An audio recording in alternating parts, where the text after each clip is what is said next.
February 3rd, 1945, Eifel Hills, Western Germany.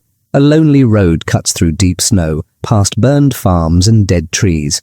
American trucks growl in low gear, chains scraping on ice, headlights glowing weakly in a rising white wall of storm. Below one shattered building, 12 German women prisoners huddle in a dark cellar. Sure, the Americans will drive away and let the blizzard finish what the war began. All their training says the same thing. If the enemy captures you, expect hunger, shame, and no mercy, especially if you are a woman in a German uniform. But as the storm closes in, the women feel hands grab them, not to hit or push, but to lift them onto American shoulders, to be carried mile after mile through the killing cold. Why would men who had lost friends to German guns risk their own lives to save the very people they were ordered to fight? This is not a movie script. It happened on one forgotten night, on one frozen road, and it changed what enemy meant forever for those who were there. If you want to know how that choice in the blizzard rewrote their lives, watch to the end. And please like, subscribe, and support the channel so we can keep uncovering hidden World War II stories like this. The winter of 1944-45 was the coldest many soldiers had ever known. In the hills of the Eifel, on Germany's western border, snow lay in heavy drifts along broken roads. Wind slid like a knife through torn coats. Even without bullets, men and women froze in their sleep. The big German attack in the Ardennes, the Battle of the Bulge, had failed. In December and January, more than 19,000 American soldiers had died pushing the Germans back. Now, in early February, US units were moving again, step by step, toward the Rhine. For every mile gained, engineers laid down about 500 yards of wire and cleared tons of rubble, turning ruined villages into supply lines. Behind the collapsing German front, confusion ruled. Trains no longer ran on time, orders arrived late or not at all. Among the stragglers on the roads were women from the Wehrmacht's support units, signals, helpers, clerks, nurses. Many were barely in their 20s. Some had joined the German Women's Auxiliary, the Helferinnen, thinking they would answer phones and type letters in safe cities. Instead, the war had chased them to the front. One group, 12 women in all, marched through the slush outside a small town the Americans called Hildorf. They carried canvas packs and one small medical bag between them. Their boots were thin, their grey uniforms were soaked at the hems. Snow stuck to their wool skirts and to the loose hair that hung from under their field caps. They had been told many things about the enemy. In classes and in loud radio speeches, Nazi instructors said that if Americans ever captured German women, they would shame them, starve them, maybe worse.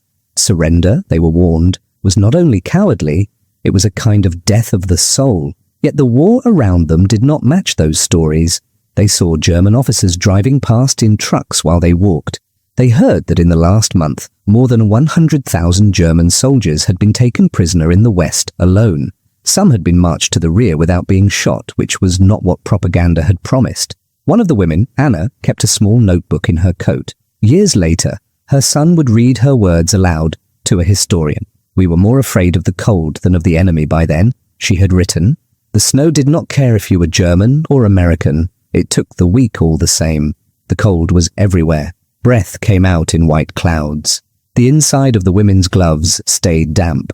When they found a half-burned shed, they broke off blackened boards and tried to start a fire. The wood hissed and spat. Smoke stung their eyes and clung to their hair. For a few minutes, they felt heat on their faces. Then the wind took that too. The paradox was simple and cruel. They wore the uniform of a regime that spoke of greatness and victory, yet they were hungry, freezing, and alone. The Third Reich still filled the airwaves with talk of secret weapons and final triumph. On the ground, 12 women shuffled along a ruined lane, trading a crust of bread that had to last for 2 days. Overhead, American planes moved east. In January 1945, Allied bombers had dropped over 40,000 tons of bombs on Germany in a single month. The women heard the distant thunder but could not see the bombers through the low clouds. They only saw the results: smashed bridges, smoking rail yards, and villages with more walls missing than standing. At night, the sounds changed. No more engines in the sky, only the distant thump of artillery and the closer creak of frozen trees. Sometimes there was a sharp crack as a branch, heavy with ice, snapped and fell. In the dark, It sounded like rifle fire, and the women flinched. One night, crammed into the cellar of a half-ruined schoolhouse, they listened to the wind outside and to each other's breathing. The air smelled of damp plaster, burned wood, and unwashed bodies. They had one small stove and only a little coal. They argued quietly about whether to keep the fire going or save fuel for the next day. In the end, they let it burn low. Sleep, when it came, was thin and full of bad dreams. We were told we must never fall into enemy hands, Anna wrote. But there, in that cellar, I began to think perhaps the enemy could not be worse than this. Beyond the town, American patrols were closing in, moving from farm to farm, house to house, counting prisoners and checking cellars for hidden weapons. They had weather reports in their pockets, temperatures dropping, snow coming, a blizzard likely within 24 hours. The roads would soon be deadly. The paths of the shivering German women and the tired American soldiers were about to cross, just as the worst storm of the month rolled over the Eifel Hills. At first light, the Americans came into Hildorf. Their boots rang on broken cobblestones. Tanks and trucks growled between half-ruined houses. The air smelled of diesel, smoke, and wet stone. A rifle platoon from an infantry regiment moved ahead of the vehicles, checking doors and cellars. In this sector, US First Army had taken more than 10,000 prisoners in the last 2 weeks. Most surrendered without a fight. A few still hid and shot from windows. Sergeant Tom Miller led one squad toward the old schoolhouse. Glass crunched under his boots. A blackboard leaned against a cracked wall, chalk dust mixed with plaster. Somewhere below he heard a faint cough. He signaled for quiet. The men stopped. Only the ticking of a distant engine and the soft hiss of falling snow broke the silence. Miller eased the cellar door open. A wave of cold, damp air hit his face, carrying the smell of coal smoke and unwashed bodies. Flashlights cut through the dark. 12 pale faces turned toward the light. Women, thin and grey with exhaustion, blinked and tried to stand. Some raised their hands at once. One clutched a Red Cross armband to her chest like a shield. For a second, both sides simply stared. The Americans had expected maybe a sniper or a rear guard. The women had expected men with hard faces and hard hands. Instead, there was a moment of shared surprise. One of the women tried to speak. "But wir sind Sanitäterinnen," she said. "Medics?" Her voice cracked. Another, Anna, later wrote, "I thought, this is the end. Now they will do all the things we were warned about." Miller did not understand German, but he saw no weapons, only fear and thin coats. "They're auxiliaries," said Corporal Diaz, the medic, pointing to the armband. "They're half frozen." His breath steamed in the beam of his own flashlight. Outside, the wind picked up, pushing snow through broken windows in fine white curtains. In the command post 2 streets away, the company radio crackled with new orders. A staff officer's voice came through, flat and urgent. "Pull back to the ridgeline by nightfall." A blizzard was coming. No delays, no stray patrols. The weather report from division said it clearly. Temperatures would drop below 15 degrees C. Wind gusts could reach 60 kilometers per hour. In such conditions, exposed skin froze in minutes. Trucks stalled. Guns iced over. In January alone, more than 500 American soldiers in Europe had been recorded as cold weather casualties. Now Miller's men were told to move fast. The road east would soon be blocked by snow and wrecks. Their trucks already sat full of men and supplies. There was no spare space, at least on paper. Down in the cellar, the women watched as the Americans spoke into their radios. They caught only a few words. Prisoners, 12, female, storm. But the tone was clear. Time was short. One private muttered, "We can march them to the crossroads and leave them with the next outfit." Another said nothing, but stared at the women's feet. 3 of them had boots so worn that bare toes peeked through holes, purple from cold. Anna wrote, "I waited for them to decide which of us could walk and which would be left. We were enemy soldiers after all, even if we did not feel like soldiers." Here was the sharp contrast on the map. These 12 women were just numbers, POWs to be moved from one report column to another. In the cellar, they shivered, coughed, and wiped smoke from their eyes. The war machine saw statistics. The men saw human being. Lieutenant Harris, the platoon leader, came down the stairs, ducking under a broken beam. Snowflakes swirled in behind him. He felt the cold like a hand on the back of his neck. "We've got to clear this town and fall back," he told Miller. "Trucks are packed. Roads are turning to ice." Miller looked from his officer to the women. "Sir, some of them can't walk a mile, let alone 5. he said quietly. Diaz nodded. They won't last an hour out there, the medic added. Later, Harris would tell an interviewer. The book answer was simple. Move on, let the rearguard deal with them. But when you see their faces, it stops being simple.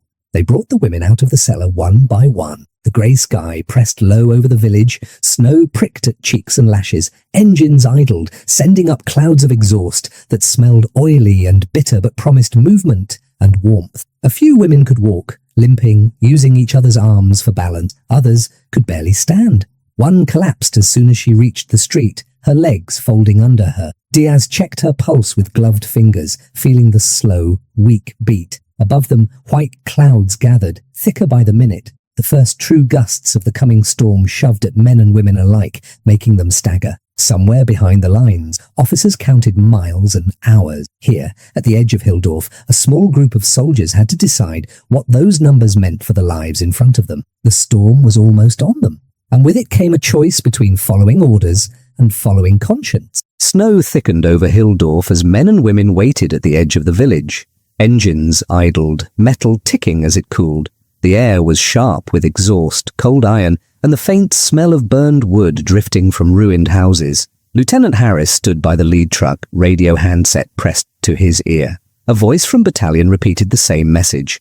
Pull back to the ridge before dark. No delays. The line had to move. Artillery and fuel were already calculated for the next position. Mile by mile, each 2 truck was packed. Regulations said a truck could carry about 25 fully equipped soldiers. Today, most carried closer to 30, plus crates of ammunition and fuel can. There was no line in the manual for add a dozen half-frozen enemy women. Sergeant Miller and the medic Diaz walked slowly down the row of prisoners. Snow squeaked under their boots. They checked hands and faces for white, numb patches of frostbite. Out of 12 German women, they judged 4 completely unable to walk far. 3 more could stand only with help. Diaz pulled off one glove and touched a bare foot where the boot sole had split. The skin felt like cold wax. She won't make a kilometre, he said quietly. Not in this. A private nearby shifted his rifle. We can't carry them all, he muttered. We can't even fit them in the trucks. Orders say move, Sarge. That was the heart of the problem. On paper, war was neat. Arrows on maps, blocks of numbers, plans written in clean ink. In reality, it looked like this. Shivering women with blue lips and tired men trying to match orders to conscience, while icy wind tried to push everyone off the road. Later, Harris would tell an army historian, the legal answer was simple. Leave them in a house, report their location, let the rear units pick them up if they could. But when I looked at them, I knew rear units wouldn't get through that storm in time. Anna noticed the men's faces as they spoke. They argued among themselves, she wrote. One pointed to our feet and shook his head. Another looked at the sky. I did not understand the words, but I understood that our lives were being weighed. The paradox cut deep. These women had worn the uniform of a state that boasted of hardness and sacrifice.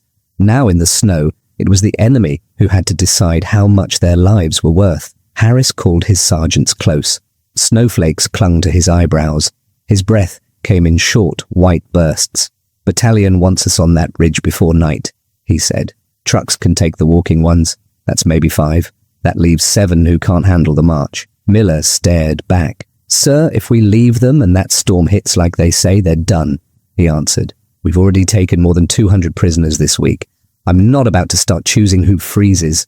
For a moment, no one spoke. Wind hissed through the bare branches over the road. From inside, one truck. A radio played a faint swing tune, thin and strange in the winter air. We could stay with them, Diaz suggested. Small group. March on foot. Carry the worst off the road if we have to. Catch up tomorrow. Harris did the quick math in his head. Holding back a squad meant fewer rifles at the next line. It meant men he knew by name, Miller, Diaz, Jenkins, O'Reilly, would be out in the open when the storm came. It was risk, plain and simple. But there was another kind of risk, one no report would show. If they walked away now, they would remember these faces for the rest of their lives. I didn't want to explain to my grandchildren someday that I left girls in a ditch because the weather was bad, he said years later. War's ugly, but it doesn't excuse everything. Finally, he spoke. We're not abandoning them, he said. Trucks take the ones who can walk, plus a couple of the lighter cases. Miller, you take a squad and the rest of the prisoners. You'll march behind the column. If they can't walk, you carry them. A private blurted, "Sir, that's 6, 7 miles in this. Will be ice by dark." Harris met his eyes. "Then you move faster," he said, though he knew they could not. "Softer," he added. "No one gets left to die in a ditch. Not on my watch. That's an order." Anna remembered one American stepping closer and miming lifting something on his back. "He pointed to me, then to his own shoulders," she wrote. "Only then did I understand. They would not leave us, even the weakest ones." The decision rippled down the line. Men loosened their packs, shifted gear, glanced at the women they would soon be carrying. The trucks began to roll, chains clanking on the ice, taillights glowing red through the first thick curtains of snow. At the rear, Miller's small group and the 7 weakest prisoners stepped off the road and into the white fields, where there was no shelter between Hildorf and the distant ridge, only wind, drifting snow, and a long, hard walk. Then the storm closed in, and talk gave way to action. The storm came fast. One moment, Miller's small group could still see the red glow of truck lights ahead. The next, the world turned white. Snow blew sideways, thick as smoke. The road, the ditches, the fields, everything vanished under a moving curtain of ice. They tied a rope around each person's waist. American, German, American, German. Miller went in front, Diaz in the middle, another sergeant at the rear. The wind pushed at their chests and grabbed at the rope, trying to tear the line apart. The air hurt to breathe. At 15 degrees C with wind gusts of 60 kilometers per hour, the cold sliced through coats and into bone. The soldiers knew the numbers. That winter, more than 11,000 American troops in Europe would suffer frostbite or trench foot. Cold was an enemy as real as any German gunner. 2 of the German women could not stand at all. Miller crouched and let one climb onto his back. She was light, maybe 45 kilos, but in the deep snow she felt twice that. Private Jenkins, only 19, took another woman the same way. Her arms rested weakly around his neck, fingers stiff in thin gloves. Anna walked with help from Diaz and another soldier. "We were like children, between tall fathers," she later wrote. "The rope pulled at my waist and I could not see my own feet when I looked down." The snow swallowed sound. Voices came out flat and dull. Only the wind had a clear voice, a long, rising howl through bare trees and broken fence posts. Sometimes the rope jerked as someone stumbled in a drift. Boots sank to the knee, then to the thigh. Every step was a fight. They could no longer see the trucks or the village behind them. The world had shrunk to the person in front, the pull of the rope, and the white space of the next step. Jenkins slipped first. His foot found a hidden ditch, and he went down hard on one knee, his prisoner crashing into the snow beside him. For a few seconds, both lay still. Diaz felt the rope go slack and shouted, his words torn away by the wind. Miller stopped, and the whole line bunched up. "I can't feel my hands," Jenkins gasped when they dragged him up. His lips were pale, his breath shallow. Diaz grabbed his chin, looked into his eyes. "You're feeling them enough to complain?" the medic answered. "That means you keep moving." Anna felt guilt heavy in her chest. "I wanted to tell the young man to leave me," she wrote. "I was the enemy. Why should he freeze for me? But I had no words in English, only my eyes." The paradox was sharp. These men had been trained for years to kill Germans. Some had lost friends in the Hürtgen forest, only a few dozen kilometers away, where 33,000 Americans were killed or wounded. Now the same men bent forward and used their last strength to carry German women through a storm that might kill them all. They tried to set a rhythm, 50 steps, then a short pause, then 50 more. Diaz checked fingers and cheeks whenever they stopped, searching for grey, numb skin. "Pain is good," he told them. "If it hurts, it's still alive." One of the women began to drift, her steps slowing, her head drooping. She mumbled in German, words no one understood.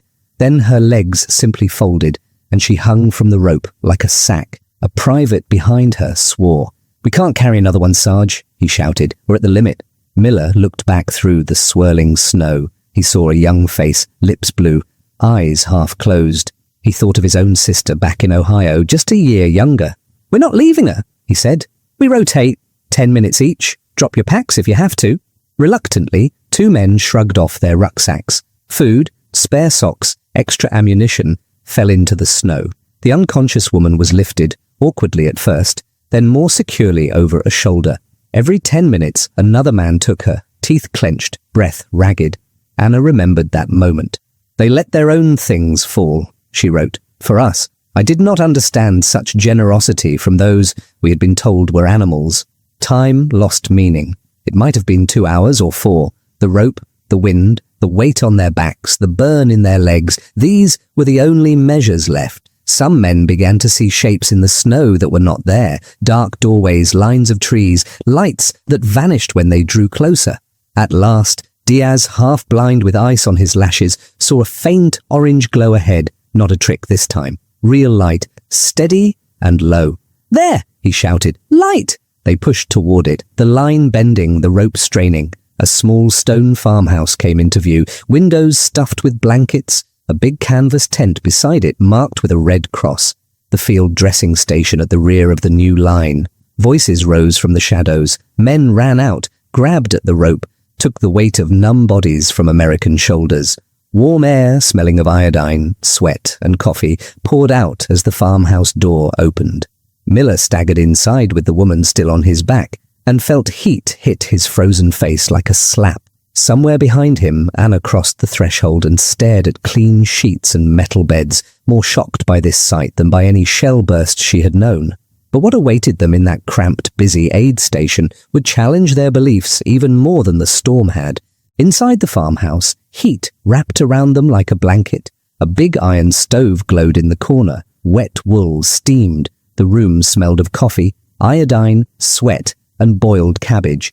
Compared to the white storm outside, it felt like another world. American medics moved fast. They had done this many times. A small field dressing station like this with only 20 beds could treat 80 to 100 men in a hard day, then send most to larger hospitals in the rear. Now, along with their own wounded, they had 7 half-frozen German women to save. "Get those boots off gently," a captain ordered. Thermometers slid under tongues and into armpits. Normal body temperature is 37 degrees 6. 2 of the women were at 34 degrees, 1 at 32 degrees. Any lower, and the heart could stop without warning. They cut away stiff stockings and held grey, swollen feet in gloved hands. Some toes were white and hard, with no feeling at all. "Frostbite 2nd, maybe 3rd degree," one medic muttered. He had seen it on American feet in the Ardennes only weeks before. The women waited for rough treatment. Instead, they got blankets, warm drinks, and quiet, firm voices. "Sip, not gulp," a nurse told Anna in slow English, guiding a mug of thin soup to her lips. "Too fast will make you sick." The soup tasted of salt, fat, and carrots. To Anna, it tasted like life. Later, she wrote, they gave us the same blankets as their own boys, the same soup. I watched the nurse cover a wounded American, then cover me with another blanket from the same pile. The sameness broke something in my heart. The paradox was painful and clear. For years, German radio had shouted that Americans were brutal and greedy, that they would starve and shame German prisoners. Yet here, American hands checked pulses, shared coffee, and spoke softly, while outside the storm howled without mercy. In one corner, metal shelves held stacks of rations. A standard US field ration then provided about 3,500 calories a day, canned meat, biscuits, chocolate, sugar. German soldiers at the end of the war often lived on less than 1,500 calories, thin soup, black bread, sometimes only potatoes. One nurse, no more than 20, stared at the shelves with wide eyes. "So much food just waiting," she whispered in German. "We fought such a rich enemy."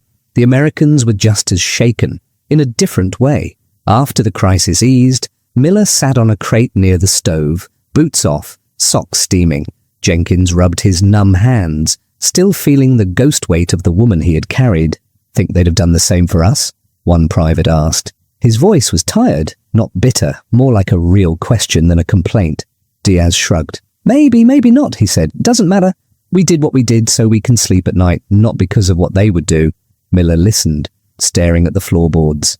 Years later, he told an interviewer, "I hated what the German army had done.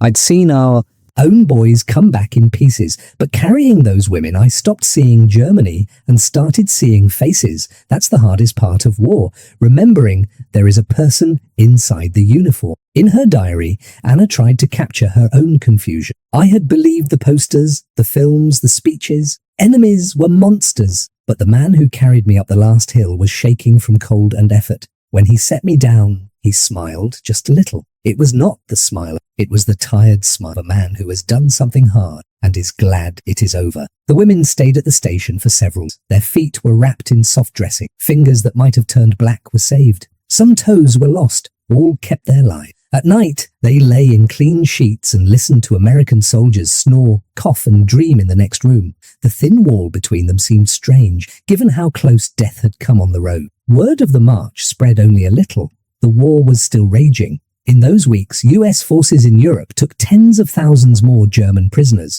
On reports, the 7 women from Hildorf became simple numbers in the POW female column. But in the private pages of a German diary, in the quiet memories of a few American soldiers, the stormy night stayed sharp. It would take many years before anyone else heard about it and understood how far its echoes. After the war ended in May 1945, the people from that night went separate ways. The American soldiers rode trucks and ships back across the ocean. The German women passed through crowded collection points, long lines, shouted names, the clank of canteens, before being sent to larger POW camps. In all, more than 7 million German soldiers surrendered to the Western Allies in 1945. Among them were several thousand women from signal units, anti-aircraft crews, and medical services.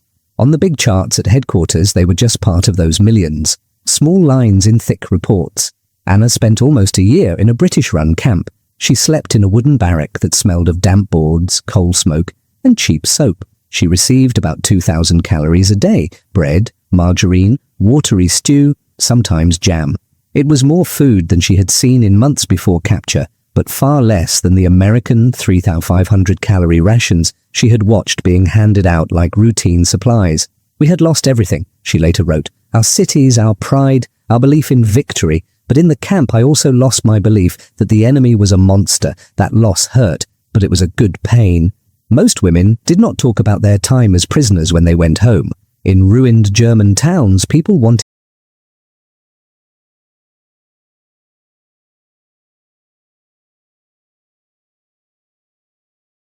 words in a quiet archive room, the machine whirring softly. She checked his unit's records and found a brief note in a February 1945 report. Escorted 7 female POWs to rear aid station in extreme weather, all delivered. Alive, just one line among many pages of figures. Taken together, numbers, diary, tape, these pieces formed a clear picture.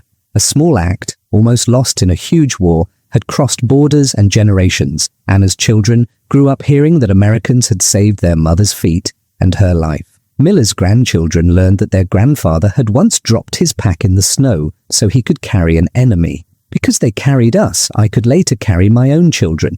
Anna wrote to a historian shortly before she died. This is how mercy moves through time. One night in the snow becomes many lives afterward. Nations rebuilt. Enemies became trade partners and allies. West Germany, and later a united Germany, stood beside the United States in new alliances. The big reasons for that are found in politics, money, and strategy. But there is also a quieter reason written between the lines. Thousands of small encounters where people chose to act humanely, even when they did not have to. In the end, the lesson from that stormy march is simple but hard. Real strength is not only in guns, tanks, or plans. It is in the moment when a tired soldier decides to carry someone he has been told is not worth saving. In the long view of history, the blizzard near Hildorf was just one night, involving a few